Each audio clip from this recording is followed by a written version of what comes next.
Buenos días, mi nombre es Omar Julián Plaza Ariza, soy residente de nefrología pediátrica de la Universidad de Antioquia. En este momento, en la rotación a cargo del docente, el doctor John Freddy Nieto Ríos. Hoy vamos a hablar del manejo integral de la lesión renal aguda. Bueno, entonces decimos que las tasas de lesión renal aguda en los pacientes hospitalizados son más o menos del 20% y se acercan al 70% en los pacientes que están en la UCI. Las causas más frecuentes encabezan la sepsis, casi el 50% de ellas, y le siguen cirugías mayores, los estados de shock, los agentes nefrotóxicos, y siempre el estar expuesto a una lesión renal aguda nos condiciona susceptibilidad a tener empeoramiento en resultados a largo y pues a corto plazo. Esto significa mayor mortalidad, prolongación de la hospitalización y aumentos del riesgo de progresión de los eventos cardiovasculares y de la enfermedad renal crónica. Vamos a decir entonces de esta forma que hay que tener en cuenta la gran cantidad de recaídas que tiene la lesión renal aguda. En este seguimiento de esta serie de estudios se ve no solamente en pacientes hospitalizados, sino los que están post-egreso, donde la cantidad de pacientes con recaída es muy alta. O sea, es una enfermedad que tiene una gran recurrencia. Y sabiendo que tiene una gran recurrencia, se han hecho estudios donde se ha hecho seguimiento y los pacientes con lesiones renales agudas de estadio 1, que serían los más leves, tienen a largo plazo una supervivencia acumulada menor que los pacientes sanos que no han tenido lesión renal aguda. Y esto fue estadísticamente significativo.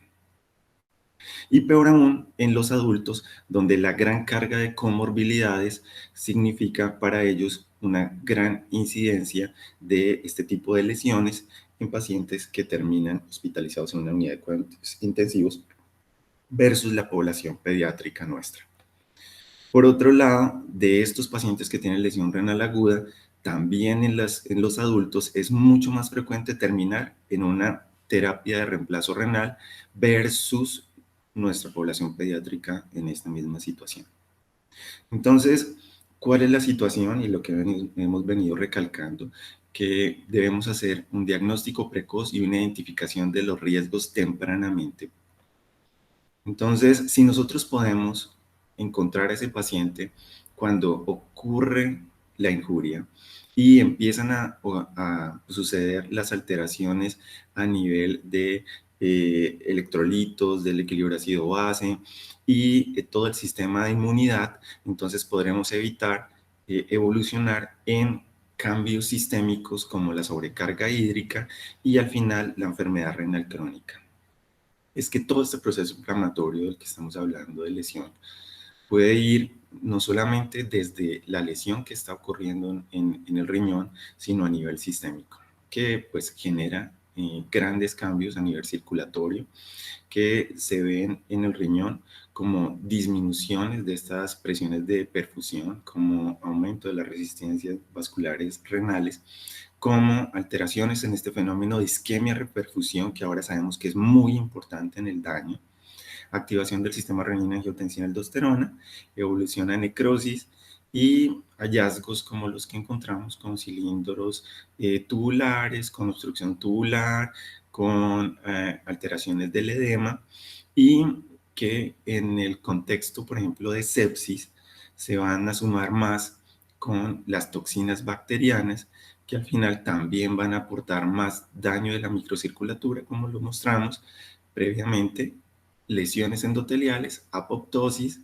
y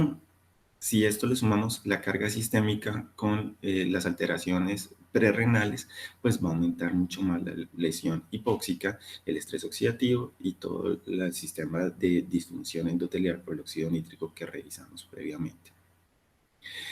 Este es el punto más álgido donde tenemos que hacer ese diagnóstico para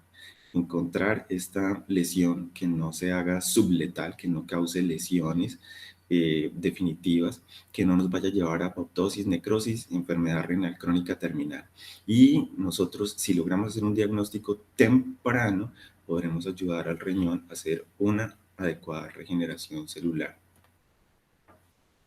Entonces, hablamos de qué tenemos que hacer, indicar a cuáles son los susceptibles y cuáles entonces son las formas que son modificables, factores de riesgo, y los no modificables, porque pues no podemos cambiar que estadísticamente sabemos que les va mal a las personas que tienen de base enfermedades ya renales crónicas, a las personas que están sufriendo, pasando por en un momento de deshidratación, que son ancianos, que pertenecen al género femenino, de raza negra, o que tienen comorbilidades como diabetes, cáncer y están con anemia. Entonces, vean, tenemos que irnos a cuáles son los factores que podemos modificar, podemos corregir haciendo un tratamiento adecuado de las enfermedades que están ocurriendo, de la sepsis, de estas enfermedades críticas concomitantes, de los estados de shock y en un manejo temprano adecuado de traumas significativos, de quemaduras, una preparación en cirugías cardíacas, en evitar los medicamentos nefrotóxicos y el ajuste cuando deba ser por exposición a radiocontrastes. O, como decía el doctor Nieto ahora, a plantas que pueden tener riesgo de toxicidad renal. Y si hablamos de medicamentos, pues estos son algunos, pero existen muchísimos que tienen afectación y posible toxicidad sobre el riñón. Entonces, solamente es como la punta del iceberg. Siempre tenemos que evaluar ese metabolismo de los medicamentos. Y hemos creado herramientas que nos sirvan para poder hacer un diagnóstico temprano, pero son basados en la creatinina, la que tenemos a la mano. Han evolucionado en el tiempo estas herramientas y nos sirven para hacer aproximaciones, no solamente en este caso como la clasificación de la lesión renal aguda por creatinina y gasto urinario que utilizamos, sino también la que hemos adaptado para nuestra población pediátrica, que también evoluciona en el tiempo, que tiene algunos ajustes, por ejemplo, acá en nuestros neonatos, donde en el estadio 3, además de los criterios anteriores, la diagnosticamos con un aumento de mayor de 2.5 miligramos por decilitro en la creatinina. Entonces, si pensamos solamente en la creatinina, en la lesión renal, se relaciona con encontrar una alteración de lesión renal, nos quedamos por fuera del espectro de estas dos, unas que son lesiones subclínicas y otras que son lesiones hemodinámicas que se demoran un poco, pero que hacen parte del componente de las alteraciones que son prerrenales y porrenales, pero que en el tiempo tardíamente van a demostrar alteraciones en la creatinina que nos van a demostrar una alteración renal. Entonces, este espectro de situaciones son las que más debemos apuntar porque son las que más tardíamente realiza el diagnóstico la creatinina. Y tenemos un armamento muy grande que cada día aumenta de biomarcadores, pero que esos biomarcadores, por sus condiciones de accesibilidad, de costos, no ha podido llegar a un punto donde sea masificado y que tenga una gran sensibilidad y especificidad que nos dé tranquilidad en el diagnóstico cotidiano en todos los lugares. Y esto es porque nos enfocamos, como decíamos, en poder realizar un diagnóstico más temprano para evitar lo que les mostraba en las primeras diapositivas, que es tener que llegar a hacer un diagnóstico de una lesión renal aguda y saber que ese paciente ya va a tener una disminución en su sobrevida respecto a los demás pacientes, así realicemos un buen tratamiento. Entonces, la invitación es a utilizar todas las herramientas que estén a nuestro alcance para poder hacer una detección temprana de la injuria renal y evitarnos todo el recorrido de alteraciones renales y falla que nos pueden llevar en algún momento a la muerte. Este es el biomarcador ideal, el que hace un diagnóstico con un menor riesgo en la escala de la enfermedad y seguimos estudiando en vías de poder encontrarlo, con muchas expectativas del nefrochequeo. Si podemos encontrar a los pacientes que son susceptibles y a los que tienen factores modificables, podemos acá en este punto de alto riesgo poder decir, hacemos una suspensión de los agentes nefrotóxicos, podemos asegurar una aproximación al manejo de líquidos, mejorar la perfusión con mejoría de la presión en estos pacientes, hacer un adecuado y funcional monitoreo hemodinámico, continuar utilizando las herramientas que tengamos a la mano, en este caso, como dice Cádigo, la creatinina, el gasto urinario, y evitar situaciones que se ha demostrado que empeoran el curso de la evolución, como la hiperglicemia. y continuamos evitando procedimientos que utilicen radiocontrastes. Ya cuando estamos inmersos en una lesión, estadio 1, 2 y 3, pues cada vez van aumentando más las restricciones que tenemos que hacer y el avance en el que tenemos que ir haciendo el manejo de ese paciente hasta ingresarlo en una unidad de cuidado intensivo y tener que utilizar terapias de reemplazo renal. Importante, como dice Caigo, es de entrada evitar los catéteres subclavios, ya saben, para poder asegurar si se necesita después un acceso de alto flujo de calidad para manejo más permanente de ese paciente. Entonces, buscar un acceso femoral o, pues, si no es posible, uno yugular. Entonces decimos, tenemos un paciente que hemos hecho un diagnóstico y vamos a tener que hacerle una monitorización y un manejo inicialmente con volumen de líquidos. Y yendo a lo que hemos analizado en estos días, porque si nosotros dejamos que el paciente se sobrecargue, entonces va a tener también un peor desenlace. En ese punto del inicio del manejo, entonces, como decíamos previamente, esta parte del inicio de rescate que busca preservar la vida, corregir el shock que ocurre en minutos, es cuando utilizamos estos bolos de 500 centímetros y luego vamos titulando a medida que va estabilizándose el curso de la enfermedad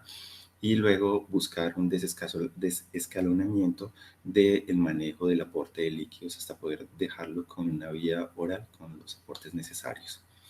Y entonces, ¿qué tenemos que hacer? Entonces, tenemos este paciente donde tenemos que garantizar un volumen que sea efectivo y ver si sí nos sirve o no nos sirve. Entonces, ¿cómo encontramos a ese paciente al que le hacemos la prueba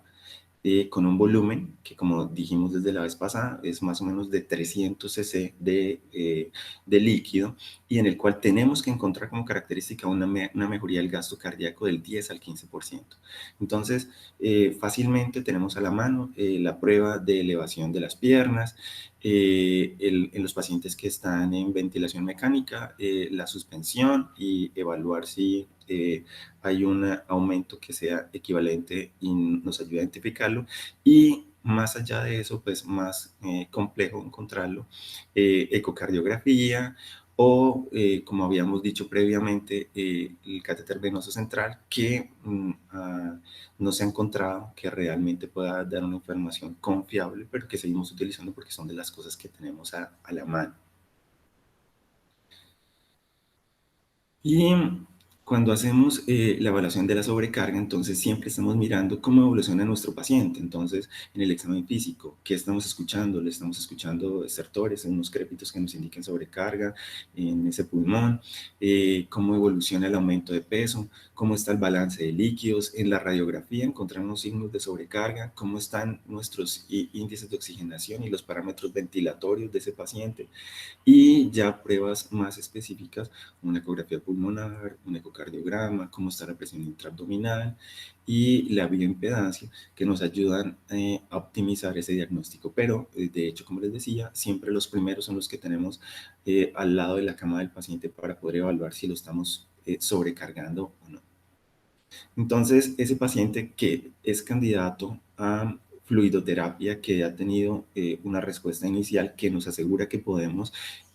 hacer una prueba y mantenerlo todavía con un aporte de líquidos para ver si con eso lo mantenemos estable. Han hecho varias pruebas sobre su monitorización. Unas manteniendo la monitorización estándar que estábamos diciendo, pues una presión venosa central, mantener una presión arterial media de mayor de 65, un gasto urinario de más de 0.5, versus tenerlo completamente monitorizado minuto a minuto, manteniendo esa presión venosa central de 8 a 12 también, la arterial media de mayor de 65, el gasto urinario, la saturación venosa de oxígeno mayor de 70, con estos parámetros medidos continuamente, y lo que se ha dado cuenta es que en el seguimiento a largo plazo, el tener estas monitorizaciones y seguir protocolos paso a paso no genera una mejoría en la mortalidad a largo plazo. Y en este caso, posteriormente, otro tipo de seguimiento con un nuevo protocolo también basado en la búsqueda de metas, en este caso reportado acá en el New England del 2015. Se siguieron todas las pautas en monitorización, en seguimiento de variables, ajuste para el manejo del paciente, pero al final no hay una mejoría que sea significativa a largo plazo. Entonces, las cosas que ganamos a veces generalmente se ven en el día a día del paciente con menor aporte de líquidos y ganancias tempranas. Y se ve en otros estudios que se mantiene estos mismos resultados, de que no hay un cambio que sea significativo. Entonces, extender las monitorizaciones más tratamientos paso a paso no ha mostrado una gran mejoría. Aquí vemos entonces el seguimiento de estos pacientes que se han manejado con volúmenes restrictivos versus pacientes que han tenido mayor libertad en el manejo y su relación con el uso de inotrópicos. Y lo que vemos acá, como podemos ver, es que tiene una mejor representación los pacientes que han tenido una restricción en el volumen de líquidos y que además de eso tienen uso de inotrópicos. Entonces, tener una restricción le puede ir mejor al paciente que no tenerla, porque aquí vemos esta gran diversidad de resultados, esa tendencia a la heterogeneidad, miren acá este punto versus este, y el hecho de tener en los dos grupos un manejo con inotrópicos tempranos nos ayudaría, como vemos acá, a tener un poco de mejores resultados versus al grupo que estaba con libertad de líquidos y que después utilizaron inotrópicos. Entonces, mensaje, evaluación temprana de respuesta a líquidos. Si no la tiene, empiezan a utilizar el soporte inotrópico. En este caso, entonces, vemos que tiene una mejor significancia y ese odds radio que es menor de 1 en su rango y que nos haría estar más tranquilo con el uso de estrategias de manejo convencional con líquidos titulados más el uso de inotrópicos en estos manejos de estos pacientes que están en los tratamientos en seguimiento de metas. Y entonces tenemos que escoger los líquidos que armamentario de posibilidades en general. Entonces, dentro del rango de los cristaloides, entonces la solución salina, el lactato de Ringer, y entre los coloides tenemos una diversidad desde la albúmina, el plasma, y aquí tenemos estos carbohidratos que son derivados de la soya o del maíz, como este starch, o los que son los geles, que son derivados en la gran mayoría de colágeno bovino. Yendo hacia el lado de la parte de los cristaloides, que es la primera línea, entonces vemos que de todas formas, sí, el sodio y el crono en una solución salina están en un rango mucho más alto que el fisiológico, y esto en una reanimación podría poner al paciente en riesgo de una alteración mayor. Entonces,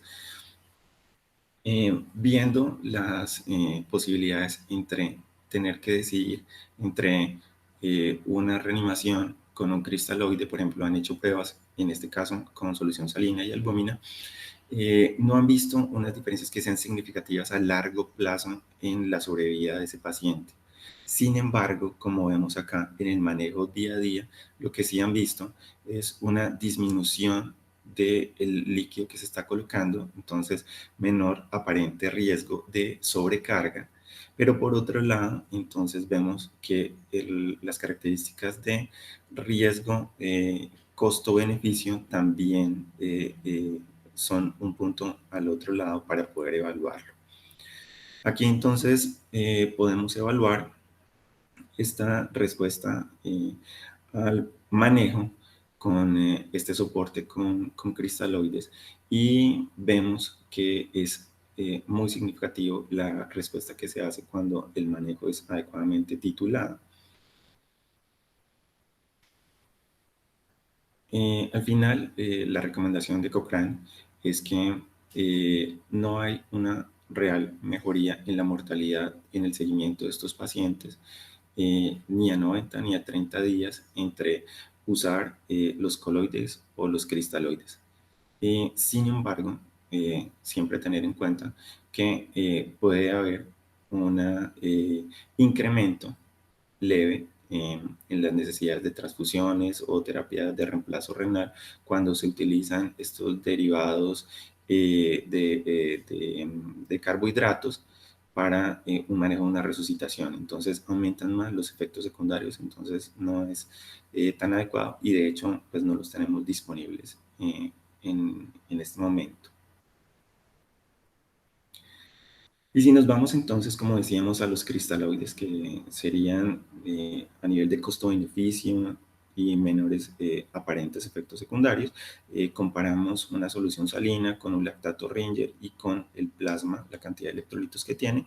confirmamos eso que estábamos diciendo previamente, y es que la cantidad de sodio y cloro es mucho más alta en la solución salina, y esto en una reanimación de un paciente nos pondría en mucho mayor riesgo de empeorar una acidosis y el estado del paciente. Entonces, pues tendríamos fisiológicamente más razones para utilizar lactato Ringer. Y vemos acá en esta gráfica de aniones, cationes en la sangre en su estado normal, y vemos ese punto de equilibrio, ¿sí? Y vemos acá cuando el paciente está expuesto a una injuria donde hay acidosis. Aquí vemos el rango de los aniones no medibles y que nos demuestran una acidosis que es tisular, ¿sí? Y que si nosotros no enfrentamos adecuadamente, podemos, al colocarle una reanimación con grandes volúmenes de cloruro de sodio, aumentar esa relación del cloro y llevar al paciente a tener muchos más riesgos de acidez, y lo que se ha encontrado a largo plazo es que tienen mayor mortalidad. Y para eso entonces a la mano tenemos dos marcadores, uno que es la relación cloro-sodio y otro que es sodio menos cloro. En este caso, entonces, vemos acá que para la relación cloro-sodio, menor de 0,75 es un buen predictor de incremento de la acidez tisular, o sea, la nuestra de acá, de un proceso que está, por ejemplo, una sepsis y que debemos abordar en ese punto. Y que por el otro lado, cuando la relación cloro-sodio es alta, mayor de 0,79, tiene un alto valor predictivo positivo del 81, hasta el 81%, para excluir esta acidosis tisular y que tal vez estemos haciendo una reanimación inadecuada con altos volúmenes de cloruro de sodio y que estemos aumentando el riesgo de mortalidad de ese paciente. Cuando lo vemos en el seguimiento general, entonces vemos que tiene una alta sensibilidad esta relación de sodio menos cloro, y que cuando evaluamos este marcador que es tan simple, hacer sodio menos cloro, si lo tenemos por debajo de 31, esto nos dice que si está condicionado por una hipercloremia, este paciente tiene un riesgo de muerte a 30 días mucho mayor que el paciente común. Esto se da más que todo de este riesgo en el paciente que está en este segmento de casos, en los pacientes con shock séptico. Entonces es una herramienta muy simple que tenemos a la mano porque son electrolitos medibles, y que no solamente en adultos, acá en este estudio de neonatos también hemos encontrado que las relaciones de sodio menos cloro y de cloro-sodio y la de sodio menos cloro tienen una representación similar en el área por debajo de la curva, y que es significativa en todas las medidas, incluso para los neonatos, no tan representativo como en los adultos, pero sí es una herramienta que se puede utilizar. Recomendaciones: evitar las soluciones salinas para expansiones de volumen, excepto en los pacientes que tienen hiponatremia y alcalosis hiperclorémica. Y que se sugiere el uso de cristaloides más que coloides para la expansión de volumen intravascular en los pacientes que están críticos. Para los que van a hacer estudios aleatorizados y controlados, se debe tener mucho cuidado en la asignación de pacientes con estas soluciones que aportan un alto porcentaje de cloro. Entonces, continuamos después de haber hecho esa monitorización, diagnóstico, utilización de líquidos en el mantenimiento de una adecuada presión arterial media. Y es porque precisamente, como aquí lo dice, la persistencia de hipotensión, a pesar de tener una optimización del volumen intravascular, es un importante factor de riesgo para el desarrollo de mayor lesión renal aguda en pacientes que tienen shock.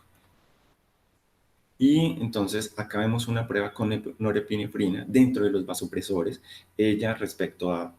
dopamina, por ejemplo, tiene menos efectos secundarios. La dopamina se ha relacionado con más arritmias. Y en este caso entonces vemos que la norepinefrina, buscando titulaciones de dosis que nos lleven a tener presiones arteriales medias de 65, de 75 y de 85, ha mostrado unas mejorías que son significativas en el gasto cardíaco, desde que empiezan a superar los 65 milímetros de mercurio de presión arterial media, y que no solamente eso, sino que a nivel de lactato va mejorando progresivamente el lactato a medida que sube después de 65 milímetros de mercurio. Y en esa otra observación encontramos que esa saturación venosa de oxígeno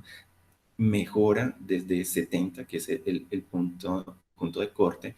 hasta sobrepasarla significativamente hasta llegar a 85. Estas variabilidades, entonces, lo que dicen el doctor Top de este estudio, de estos rangos, implica que hay pacientes que tienen comorbilidades como aterosclerosis, y llegar a estas presiones arteriales medias con las dosis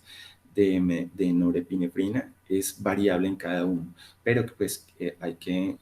poder hacer un ajuste en cada paciente de acuerdo a sus condiciones de base. Y para finalizar con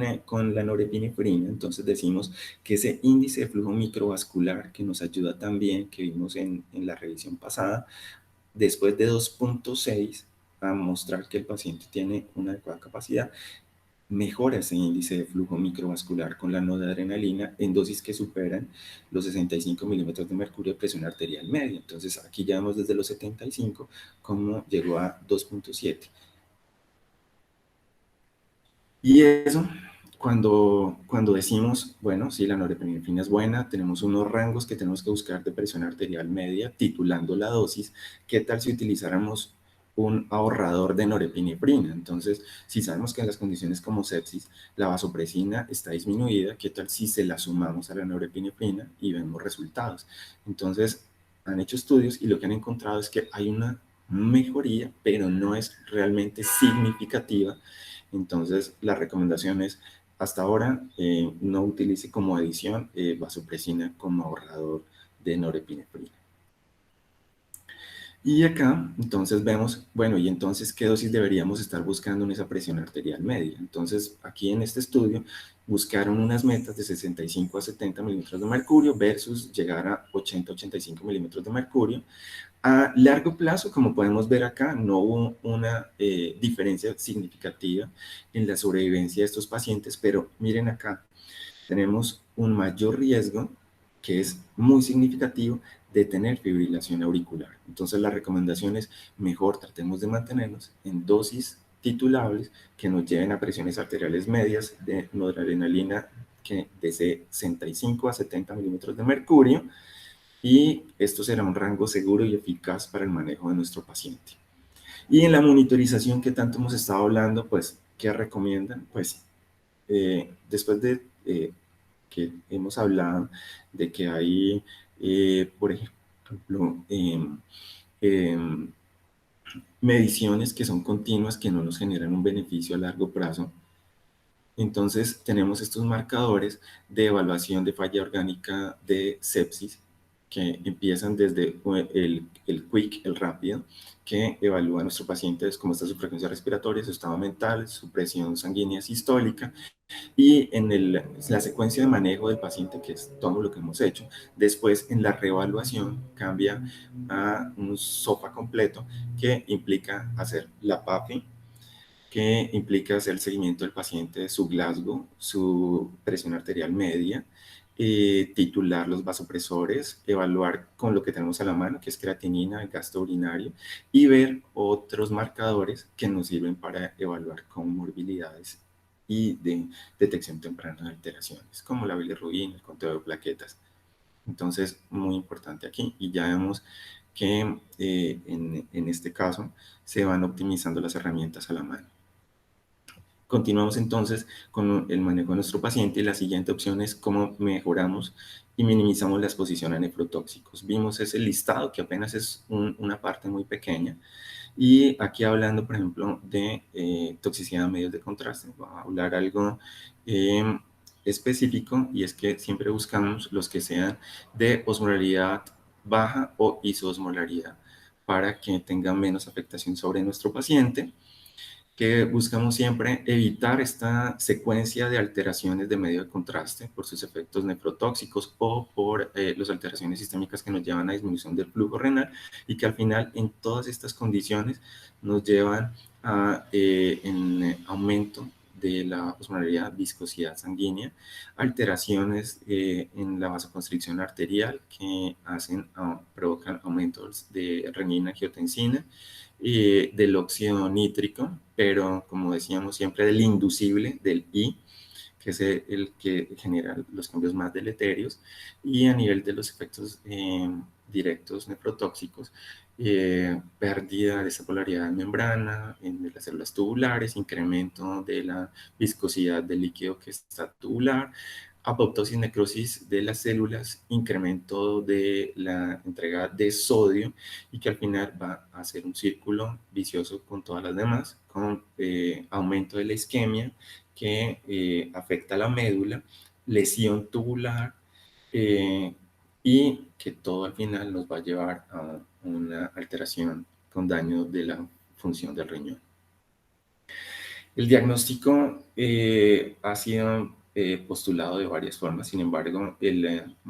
que más está unificado es un incremento de la creatinina, más de 0.5, o un incremento del 25% en un rango de 48 horas hasta 5 días. Pero lo más importante es los límites del volumen del contraste. Entonces, aquí hablan de que 1 gramo equivalente de yodo sobre el ratio de la filtración glomerular. Esto es lo más importante para determinar eso. Y entonces determinamos el riesgo de nuestro paciente, le tomamos su tasa de filtración, evaluamos las comorbilidades, la edad de hipertensión, diabetes. Si tiene una tasa de filtración mayor de 60, es un paciente de bajo riesgo, entonces a él no le montamos el protocolo. Es un paciente en el que no son necesarias medidas profilácticas específicas, solamente evitamos la deshidratación, le recomendamos una ingesta adecuada de líquidos y que en este punto interrumpir temporalmente nefrotóxicos. Para el otro lado, debemos encontrar los pacientes que son de riesgo elevado, los que tienen una tasa de filtración menor de 60, en ellos suspender nefrotóxicos por 48 horas antes de la exposición, buscar, como decíamos, agentes de medios de contraste yodados hipoisosmolares, utilizar la menor cantidad de contraste posible, lograr una expansión de volumen con las estrategias con 1 a 1.5 cc por kilo por hora, que se colocan al paciente en un rango, ojalá, 12 horas antes, y que se pueda mantener post administración del medio de contraste unas 6 a 12 horas. Estar evaluando la diuresis, los signos de sobrecarga. Se pueden considerar algunos medicamentos antioxidantes, N-acetilcisteína,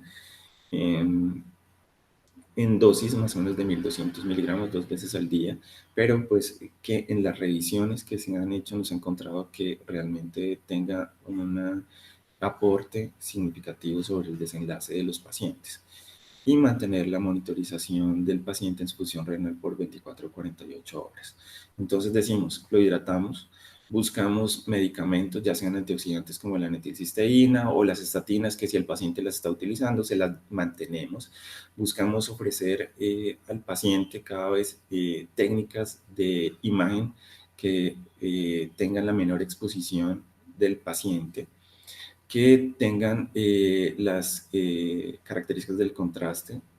los menores daños para el riñón y buscar siempre accesos del tipo radial, que son los que se han relacionado con menor sangrado.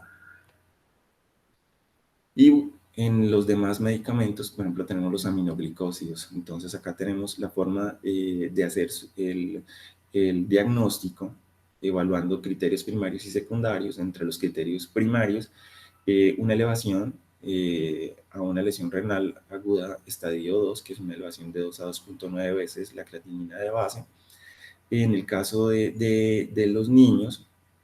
si la creatinina de base es menor de 0.5, entonces tener o llegar al menos a 0.5. Y lo otro sería que tenga una disminución del 50% del pico de su creatinina sérica respecto a los 7 días desde que se ha hecho el ajuste de los medicamentos. Entre los criterios secundarios, entonces, que sea oligúrico menos de 0.5 cc por kilo, o en los niños que puede ser no oligúrico mayor de 1 cc por kilo por hora. Hallazgos del uroanálisis desde cilindros granulares hasta eosinófilos en orina, la proteinuria, el FENA, que es mayor de 1, los hallazgos que en la ecografía no nos muestran alteraciones estructurales, síntomas generales, fiebre, rash, como nos decía ahorita Jean-Paul, que no son tan frecuentes, y la exposición al galio, que debe ser lo menos posible. En general, entonces, buscar marcadores de lesión renal aguda temprana. En esta diapositiva solamente para mostrarles que estos son los más específicos para ayudarnos a encontrar este diagnóstico temprano en pacientes expuestos. El KIM-1, la ENEGAL y el NAG. Entonces, para continuar con estos medicamentos nephrotóxicos, entonces sigue la anfotericina, que también es de los medicamentos que se han usado desde hace más o menos 50 años y que han tenido relación con alteraciones renales, que en su búsqueda de una mejoría en la molécula están estas que son lipoides, que tienen menor nefrotoxicidad, pero siguen siendo nefrotóxicas, y que a largo plazo de su manejo se ha encontrado que para que tengan una efectividad igual a la molécula original tiene que aumentarse la dosis de 3 a 5 veces el nivel. Entonces no sería tampoco la mejor opción. Entonces, por ejemplo, Código dice en este caso, en el tratamiento de micosis sistémicas o parasitarias, que de entrada pensemos mejor en azoles, equinocandinas, más que la anfotericina B, si las condiciones lo permiten. O sea, debe ser si las condiciones son que condicionen la posibilidad terapéutica. El manejo del paciente y tenerlo estable o versus el tiempo, ver que nuestro paciente deteriora y tener que hacerle diagnóstico de un deterioro que nos lleva a una lesión que debe ser manejada con terapia de reemplazo renal. Entonces, hemos dicho en estos días llegar a este punto donde el paciente definitivamente tiene anuria por más de 6 horas asociado a otras cosas que pueden estar siendo hipercalemia con alteraciones de mayor de 6.5 o una oliguria severa que dure más de 12 horas, pacientes con acidosis metabólica significativa, en este caso 7.2, pero que estén asociados de otro tipo de anormalidades, sobrecargas de líquidos, principalmente ya con hallazgos de edema, azoemia pronunciada en el paciente, o evidenciar las complicaciones de la uremia, como encefalopatía, pericarditis o neuropatías. Para nuestro caso pediátrico, entonces vemos que si tenemos que ofrecerle al paciente una terapia de reemplazo renal, pues primero la que tengamos a la mano, pero si tenemos terapia de reemplazo renal continuo, las ventajas serían que no tendríamos que hacerle una restricción de los líquidos del paciente, entonces podrían seguirle suministrando su nutrición parenteral y los demás goteos, que podemos cambiar el ultrafiltrado en cualquier momento durante estas 24 horas y que se pueden manejar también necesidades de líquidos que no estaban planeados. Por ejemplo, una transfusión de sangre la tenemos que hacer, se la pasamos y de una vez cambiamos el ultrafiltrado para poderla descontar. Y se logra un control más estable de la uremia. Las desventajas, entonces, para nuestros niños sería que las necesidades del paciente es que esté inmóvil, eh, es difícil proveerlo fuera de la UCI y que en la gran mayoría necesita anticoagulación. Por el otro lado, si tenemos una hemodiálisis eh, es tipo intermitente, permite sí la movilidad de los niños, no es necesaria la anticoagulación, nos ayuda a hacer una remoción rápida de toxinas y líquidos, y las desventajas sería que necesita una restricción de líquidos, que el ultrafiltrado está ocurriendo rápidamente en 3 a 4 horas y puede haber cambios osmóticos más marcados. Entonces, el control urémico llega a ser intermitente, entonces también eso es un favor de desventaja. Y por el otro lado, que quería resaltar ahora, es la diálisis peritoneal, que como no tenemos posibilidad de hacer hemodiálisis para niños muy pequeños, es la herramienta con nuestros niños prematuros, porque se puede usar en niños que pesen desde 1 a 1.5 kilos, no requiere un acceso vascular, no necesita anticoagulación. Los cambios osmolares son graduales y requieres una membrana que es biocompatible, que hace parte de nuestro organismo. Las desventajas sería que necesita que se coloque un acceso por un personal capacitado o un cook, que la ultrafiltración va a ser impredecible y que la depuración va a ser lenta y puede ser inadecuada, pero es la herramienta que tenemos para manejo de lesión renal aguda en nuestros bebés, en este caso, como podemos ver, de bajo eh, peso al nacer. Y entonces decimos en términos generales, evaluamos a nuestro paciente, lo monitorizamos desde el comienzo, evaluamos si es candidato a manejo con líquidos, si es respondedor o no respondedor,